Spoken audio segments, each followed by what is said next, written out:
शिव समा रहे मुझ में और मैं शून्य हो रहा हूँ। जय बोले दोस्तों, भोलेनाथ सबके साथ। तो गुरु भाई के 440 वोल्ट करंट अफेयर इस यूट्यूब चैनल में आप सभी का स्वागत है दोस्तों आज दिनांक 21 अप्रैल 2022 के महत्वपूर्ण करंट अफेयर डिस्कस करेंगे। तो चलिए शुरू करते हैं गुरु भाई के जानदार और जबरदस्त जिंदाबाद लाजवाब 21 अप्रैल 2022 के महत्वपूर्ण करंट अफेयर दोस्तों हाल ही में जारी Hurun global health care rich list 2022 में साइरस पूनावाला जी टॉप पे हैं। तो सीरम इंस्टीट्यूट ऑफ इंडिया के CMD Cyrus Poonawalla ji Hurun global health care rich list में टॉप पे है दोस्तों हेल्थ केयर सेक्टर में 2022 में सबसे अमीर बिलियनियर बन गए साइरस पूनावाला। कोविशील्ड नामक कोविड-19 वैक्सीन बनाई थी दोस्तों सीरम इंस्टीट्यूट ऑफ इंडिया ने।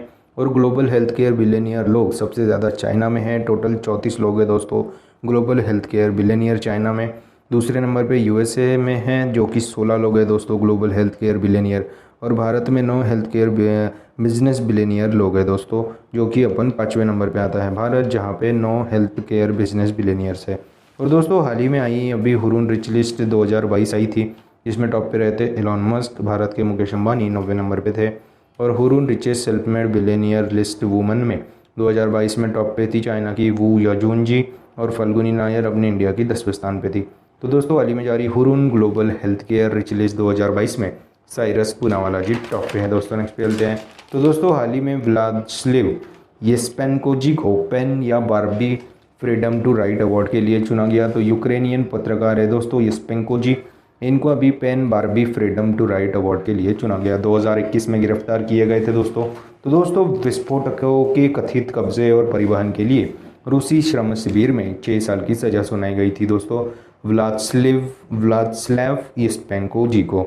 और दोस्तों 1987 से पेन पुरस्कार देना शुरू हुआ था। यह पुरस्कार उन कलाकारों और लेखकों को दिया जाता है जिन्हें उनके काम के लिए कैद किया गया है। तो दोस्तों हाल ही में येस्पेंको जी को PEN Barbey freedom to write award के लिए चुना गया। हाल ही में world press photo of the year 2022 के रूप में पुरस्कार से किसे चुना गया? एम्बर ब्रैगन जी प्रिट्जकर पुरस्कार पाने वाले पहले अफ्रीकी कौन बन गए? फ्रांसिस करे जी और विल्फ्रेड बुटसर्ट जी। अभी प्रोफेसर विल्फ्रेड बुटसर्ट जी अभी स्टॉकहोम वाटर अवार्ड्स 2022 को जीता था दोस्तों। तो दोस्तों हाल ही में व्लादिस्लाव येस्पेंको जी को PEN Barbey freedom to write award के लिए चुना गया है दोस्तों। नेक्स्ट पे चलते हैं। तो दोस्तों हाल ही में इंडसइंड बैंक ने सैलेंट मॉडल बैंक पुरस्कार को जीता। तो दोस्तों हाल ही में इंडसइंड बैंक ने सैलेंट मॉडल बैंक पुरस्कार जीता।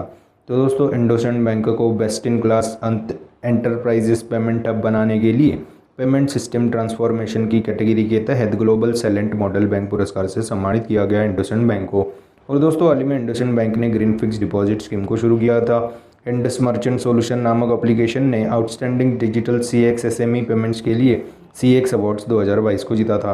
तो दोस्तों हाल ही में इंडसइंड बैंक ने सैलेंट मॉडल बैंक पुरस्कार को जीता है दोस्तों। और दोस्तों बात अभी इंडसइंड बैंक की है। इंडसइंड बैंक की स्थापना होती है 1994 में, जिसका हेडक्वार्टर मुंबई में है, जिसके MD CEO सुमंत कटपालिया जी है। और दोस्तों हाल ही में यूनियन बैंक ऑफ इंडिया ने डिजिटल ट्रांसफॉर्मेशन सिस्टम संभव को लॉन्च किया था। और यूनी नेक्स्ट नामक सुपर एप्लीकेशन को भी लॉन्च किया गया था यूनियन बैंक ऑफ इंडिया द्वारा। तो दोस्तों हाल ही में इंडसइंड बैंक ने सैलेंट मॉडल बैंक पुरस्कार को जीता है दोस्तों। नेक्स्ट चलते हैं। तो दोस्तों हाल ही में दिल्ली सरकार ने अपना शिक्षा गीत इरादा कर लिया हमने को रिलीज़ किया है। तो दोस्तों आलोक श्रीवास्तव जी द्वारा लिखित गीत को, जो कि इरादा कर लिया हमने इसका टाइटल नाम है, इसको अभी दिल्ली सरकार ने अपना नया शिक्षा गीत के रूप में रिलीज़ किया है। और फेमस सिंगर शान और स्नेहा शंकर जी ने ये गाना गाया है। और दोस्तों हमारे शिक्षा मंत्री कौन है? तो धर्मेंद्र प्रधान जी।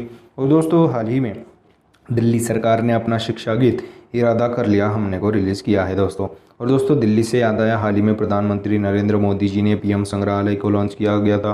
देश का पहला ई-वेस्ट इको पार्क दिल्ली में स्थापित किया गया था। दिल्ली में सरकारी स्कूलों में हॉबी हब्स को स्थापित करेगा।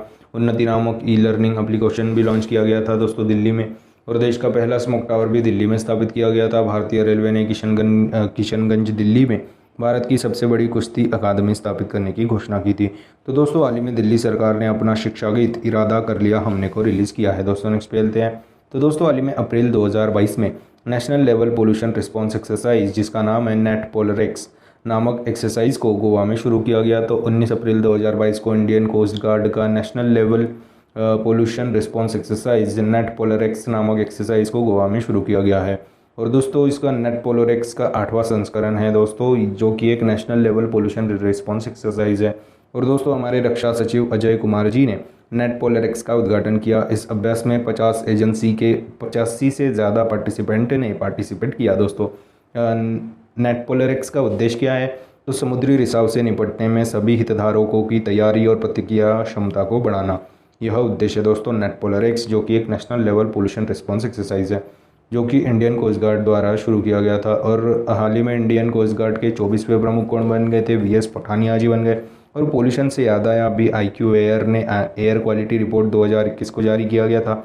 उसमें टॉप पे सबसे ज़्यादा प्रदूषण वाली कंट्री बांग्लादेश थी, जो कि टॉप पे थी। भारत 5वें स्थान पे थी। और राजधानियों के मामले में दिल्ली फर्स्ट नंबर पे है सबसे प्रदूषित, और दूसरे नंबर पे ढाका है। तो दोस्तों हाल ही में किए गए एक्सरसाइज के बारे में आपको जानकारी दे देता हूँ। तो रशिया के साथ अपन ने पैसेक्स एक्सरसाइज का आयोजन किया गया था। अरब सागर में जापान के साथ थर्मागार्जियन एक्सरसाइज की, कर्नाटक के बेलगाम में ओमान के साथ ईस्टर्न ब्रिज नामक एक्सरसाइज किया था, उज्बेकिस्तान के साथ डस्टलिक एक्सरसाइज किया गया था उज्बेकिस्तान में ही। तो दोस्तों हाल ही में अप्रैल 2022 में national level pollution response exercise net polar x नामक एक्सरसाइज गोवा में शुरू किया गया है दोस्तों, जिसका 8वां संस्करण है। नेक्स्ट पे चलते हैं। तो दोस्तों हाल ही में भारत के पहले पोर्टेबल सोलर रूफटॉप सिस्टम का अनावरण गुजरात में किया गया। तो गुजरात के गांधीनगर में हाल ही में भारत के पहले पोर्टेबल सोलर रूफटॉप सिस्टम का अनावरण किया गया। स्वामीनारायण अक्षरधाम मंदिर परिसर में भारत के पहले पोर्टेबल सोलर रूफटॉप सिस्टम का अनावरण किया। इस 10 फोटोवोल्टिक PV सिस्टम का निर्माण नई दिल्ली की सुरवोटेक पावर सिस्टम लिमिटेड और जर्मनी के एक कंपनी ने मिलकर किया है। और दोस्तों हाल ही में Cochin international airport solar energy से संचालित होने वाला दुनिया का पहला एयरपोर्ट बन गया था। और दोस्तों हाल ही में नासा के पार्कर सोलर प्रोब ने सूर्य के ऊपरी वायुमंडल में प्रवेश किया गया था, जिसका नाम है कोरोना। तो दोस्तों हाल ही में भारत के पहले पोर्टेबल सोलर रूफटॉप सिस्टम का अनावरण गुजरात के गांधीनगर में किया गया। दोस्तों नेक्स्ट चलते हैं।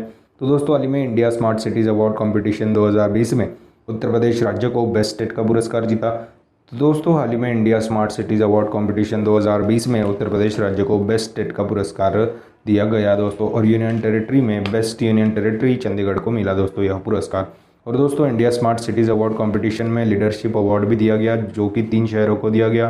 गुजरात का अहमदाबाद, उत्तर प्रदेश का वाराणसी और झारखंड के रांची को लीडरशिप अवार्ड दिया गया। इन 3 शहरों को India smart cities award competition 2020 में। और दोस्तों 2015 में ये स्मार्ट सिटीज़ मिशन शुरू हुआ था। इंडिया में टोटल 100 स्मार्ट सिटीज़ है। पहली smart city of India is Bhubaneswar and 100th smart cities in India is Shillong दोस्तों। और दोस्तों हाल ही में तीसरे नेशनल वाटर अवार्ड्स में भी यूपी टॉप पे था, दूसरे नंबर पे राजस्थान था। और सर्वश्रेष्ठ जिले की कैटेगरी में भी यूपी का मुजफ्फरनगर ही था। और सब्जियों की उत्पादन में भी टॉप पे था दोस्तों यूपी। तो दोस्तों योगी जी की कार्यकाल में काफ़ी यूपी टॉप पे रहा है। तो दोस्तों हाल ही में India smart cities awards competition 2020 में उत्तर प्रदेश राज्य को बेस्ट स्टेट पुरस्कार जीता है दोस्तों उत्तर प्रदेश ने। नेक्स्ट पे चलते हैं। तो हाल ही में अप्रैल 2022 में यूनेस्को ने 8 नए यूनेस्को ग्लोबल जियो पार्क को शामिल करने की घोषणा की। तो दोस्तों ग्लोबल जियो पार्क किसे कहते हैं? तो इंटरनेशनल लेवल पर भूगर्भिक इतिहास को समझने में सहायक होंगे, उन्हें ग्लोबल जियो पार्क कहते हैं दोस्तों। अभी 46 देशों में total 117 UNESCO global geo park हो गए हैं। भारत में एक भी ग्लोबल जियो पार्क नहीं है दोस्तों यूनेस्को का। और दोस्तों भारत में टोटल रामसर साइट्स कितनी है? 49 है। Total UNESCO world heritage sites 40 है। अभी 40 कौन सा बन गया था? धोलावीरा गुजरात। 39 कौन बन गया था? रामप्पा मंदिर, which is also known as Kakatiya Rudreshwara मंदिर दोस्तों। तो दोस्तों हाल ही में अप्रैल 2022 में यूनेस्को ने 8 नए यूनेस्को ग्लोबल जियो पार्क को शामिल करने की घोषणा की। बात अभी यूनेस्को की है, जिसकी स्थापना 1945 में हुई थी, जिसका हेडक्वार्टर पेरिस में है। तो दोस्तों हाल ही में अप्रैल 2022 में यूनेस्को ने 8 नए यूनेस्को ग्लोबल जियो पार्क को शामिल करने की घोषणा की है दोस्तों। नेक्स्ट पे चलते हैं। तो दोस्तों हाल ही में कमलेश नीलकंठ व्यास जी परमाणु ऊर्जा आयोग के अध्यक्ष के रूप में नियुक्त किए गए। तो फिर से एक बार कमलेश नीलकंठ व्यास जी परमाणु ऊर्जा आयोग के अध्यक्ष के रूप में नियुक्त किए गए। और दोस्तों इनका कार्यकाल 1 साल के लिए बढ़ा दिया गया। तो दोस्तों हाल ही में कमलेश नीलकंठ व्यास जी परमाणु ऊर्जा आयोग के फिर से एक बार अध्यक्ष के रूप में चुना गया। इनका कार्यकाल 1 साल के लिए बढ़ा दिया गया। तो दोस्तों हाल ही में कमलेश नीलकंठ व्यास जी, जो कि परमाणु ऊर्जा आयोग के अध्यक्ष है, इनका कार्यकाल 1 साल के लिए बढ़ा दिया गया। तो दोस्तों 1948 में परमाणु ऊर्जा आयोग की स्थापना हुई थी, जिसका हेडक्वार्टर मुंबई में है, जिसके फिर से एक बार अध्यक्ष कमलेश नीलकंठ व्यास जी बन गए। और दोस्तों हाल ही में राष्ट्रीय अल्पसंख्यक आयोग के फिर से एक बार अध्यक्ष इकबाल सिंह लालपुरा जी बन गए। और दोस्तों जियोलॉजिकल सर्वे ऑफ इंडिया के अध्यक्ष डॉक्टर एस राजू जी बन गए। और दोस्तों हाल ही में नेशनल पेमेंट काउंसिल के अध्यक्ष विश्वास पाटिल बन गए।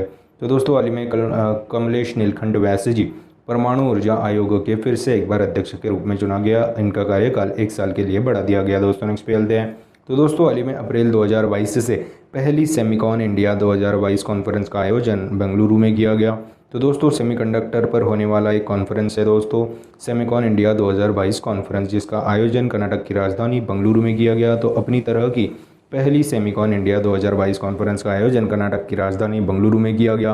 प्रधानमंत्री नरेंद्र मोदी जी ने पहली सेमिकॉन इंडिया 2022 कॉन्फ्रेंस का उद्घाटन किया, जिसकी थीम क्या थी दोस्तों, design and manufacturing in India. तो दोस्तों हाल ही में अप्रैल 2022 से पहली सेमिकॉन इंडिया 2022 कॉन्फ्रेंस का आयोजन बेंगलुरु कर्नाटक में किया गया। दोस्तों नेक्स्ट चलते हैं। तो दोस्तों हाल ही में national cyber security incident response exercise NCX India का आयोजन नेशनल सिक्योरिटी काउंसिल सेक्रेटेरिएट ने किया।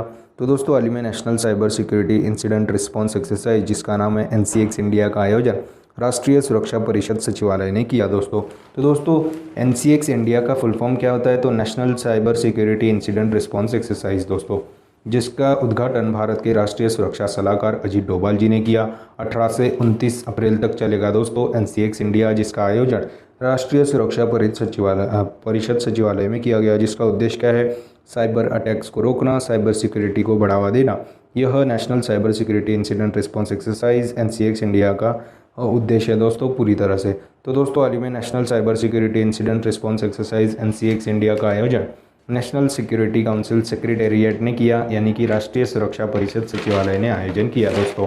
नेक्स्ट पे चलते हैं। तो हाल ही में इंटरनेशनल मॉनेटरी फंड यानी कि IMF ने फाइनेंशियल ईयर 2022-23 के लिए भारत की GDP ग्रोथ रेट 8.2% रहने का अनुमान लगाया गया है। तो दोस्तों हाल ही में इंटरनेशनल मॉनेटरी फंड ने भारत के लिए GDP ग्रोथ रेट 8.2% रहने का अनुमान लगाया है। पहले इन्होंने IMF ने इंटरनेशनल मॉनेटरी फंड ने 9% रहने का अनुमान लगाया गया था for India for financial year 2022-23। अभी 9% से घटाकर 8.2% रहने का अनुमान लगाया गया है दोस्तों। तो दोस्तों बात अभी इंटरनेशनल मॉनेटरी फंड की है, जिसकी स्थापना 1945 में हुई थी, जिसका हेडक्वार्टर वाशिंगटन DC में है, जिसके मेंबर कंट्री 190 है दोस्तों टोटल। तो दोस्तों हाल ही में इंटरनेशनल मॉनेटरी फंड ने फाइनेंशियल ईयर 2022-23 के लिए भारत की GDP ग्रोथ रेट 9% से घटाकर 8.2% रहने का अनुमान लगाया गया है दोस्तों। तो दोस्तों यह थे 21 अप्रैल 2022 के महत्वपूर्ण करंट अफेयर्स। दोस्तों आज अपन क्या पढ़े उसकी एक बार रिवीजन कर लेते हैं। तो दोस्तों हाल ही में जारी Hurun global health care rich list 2022 में सीरम इंस्टीट्यूट ऑफ इंडिया के CMD साइरस पूनावाला जी टॉप पे है। हाल ही में येस्पेंको व्लादिस्लावा येस्पेंको जी को PEN Barbey freedom to write award के लिए चुना। हाल ही में इंडसइंड बैंक ने सैलेंट मॉडल बैंक पुरस्कार को जीता। हाल ही में दिल्ली सरकार ने अपना नया शिक्षा इरादा कर लिया हमने को रिलीज़ किया। हाल ही में अप्रैल 2022 में national level pollution response exercise, जिसका नाम रखा गया है नेट पोलर एक्स नामक एक्सरसाइज, गोवा में शुरू किया गया। हाल ही में भारत के पहले पोर्टेबल सोलर रूफटॉप सिस्टम का अनावरण गुजरात के गांधीनगर के स्वामीनारायण अक्षरधाम मंदिर परिसर में किया गया। हाल ही में India smart cities award competition 2020 में उत्तर प्रदेश राज्य को बेस्ट स्टेट का पुरस्कार दिया गया। हाल ही में अप्रैल 2022 में यूनेस्को ने 8 नए यूनेस्को ग्लोबल जियो पार्क को शामिल करने की घोषणा की। हाल ही में कमलेश नीलकंठ वैश्य जी फिर से एक बार परमाणु ऊर्जा आयोग के अध्यक्ष के रूप में नियुक्त किए गए। इनका कार्यकाल 1 साल के लिए बढ़ा दिया गया। और दोस्तों हाल ही में अप्रैल 2022 से पहली सेमिकॉन इंडिया 2022 कॉन्फ्रेंस का आयोजन कर्नाटक की राजधानी बेंगलुरु में किया गया। हाल ही में national cyber security incident response exercise NCX India का आयोजन नेशनल सिक्योरिटी काउंसिल सेक्रेटेरिएट ने किया, यानी कि राष्ट्रीय सुरक्षा परिषद सचिवालय ने किया। और हाल ही में IMF ने फाइनेंशियल ईयर 2022-23 के लिए भारत की GDP ग्रोथ रेट 9% से घटाकर 8.2% रहने का अनुमान लगाया गया है दोस्तों। तो दोस्तों यह थे 21 अप्रैल 2022 के महत्वपूर्ण करंट अफेयर्स। आशा करता हूँ आपको पसंद आए होंगे। अगर पसंद आए होंगे तो दोस्तों लाइक कर दीजिए, कमेंट कर दीजिए। और दोस्तों ऐसे ही day to day current affair classes, उनकी रिवीजन क्लासेस और जनरल नॉलेज क्लासेस पाने के लिए गुरु भाई के 440 वोल्ट करंट अफेयर इस चैनल को फॉलो कीजिए, सब्सक्राइब कीजिए। और one liner current affairs PDF पाने के लिए हमारे टेलीग्राम चैनल को फॉलो कीजिए दोस्तों। Link is in the description box below. This is गुरु भाई साइनिंग ऑफ। जय शंकर महाराज दोस्तों, जय बोले।